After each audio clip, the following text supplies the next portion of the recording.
Hello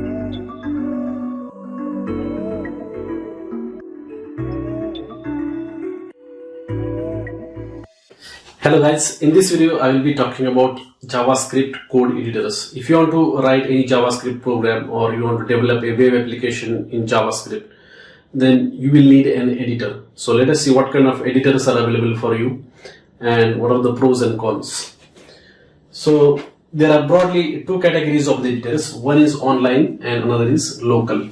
So online means you can just visit a website and then start coding. So very straightforward and very simple editors. In online category of editors, we have got JS Fiddle, CodePen, Code and Sandbox.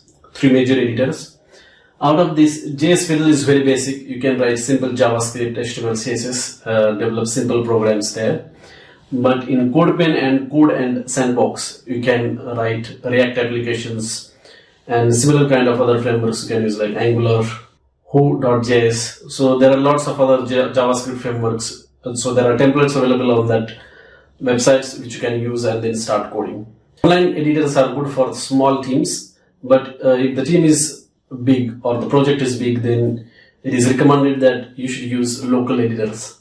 And in local editors, we have got VS Code, which is the most popular editor for the JavaScript applications, and then followed by WebStorm and Atom. So you can use any of that, but I personally prefer VS Code. Now, if you want to use VS Code, there are some extensions that I will recommend you should install. With those extensions, your life will become very easier when you are developing JavaScript applications. So let us see what kind of extensions you should install.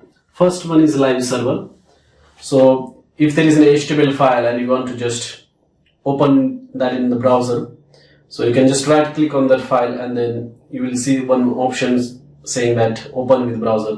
But that option you will get it only after you install this extension called as Live Server.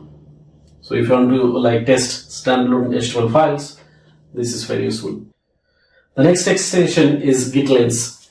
Now VS Code provides the inbuilt support for the Git, but that is a basic support. So there are a lot of other things that you want to do, like you want to check the history, you want to compare the files with previous versions, and there are a lot of other things like that.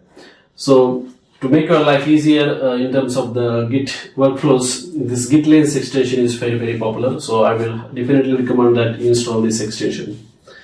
The next one is ESLint. Now, when you are working on big projects, it is important that you follow certain standards and conventions. Okay, whether you should have a semicolon, how many tabs should be there before a new line starts. And a lot of these coding standards and conventions you have to follow, and every team member has to follow the same conventions.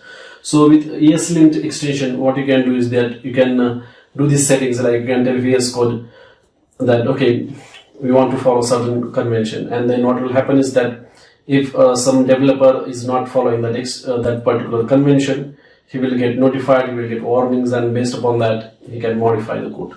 Next one is Code Runner. So if you want to run standalone JavaScript files, then you can use this Code Runner extension. Normally you have to use like node and then file name in the command line, but you can just right click and then run the code using this Code Runner extension. The next one is Snippets for React. So if you are working on the React project, this extension is very important and popular as well. So with this extension, you can create the snippets. For example, in React, most of the time you will be creating the component. So instead of writing the components from the scratch, this extension provides you some snippets. So you can just write, say for example, RAFCE and then hit enter or hit tab key. Then what will happen is that the template component will be created for you automatically, and you have to just fill in the actual code, like what kind of JSX you want to read from the component, what kind of use effect, or it can be like any logic that you want to write, you can write in that particular component. But basic template will be created using this Snippets for React extension. And apart from that, there are a lot of other extensions that you can explore. For example, if you want to format the code, you can use the Prettier extension, which is also very popular. So that's it. If you have more questions setting up this particular VS Code or any other code editor, let me know in the comments. Thank you for watching.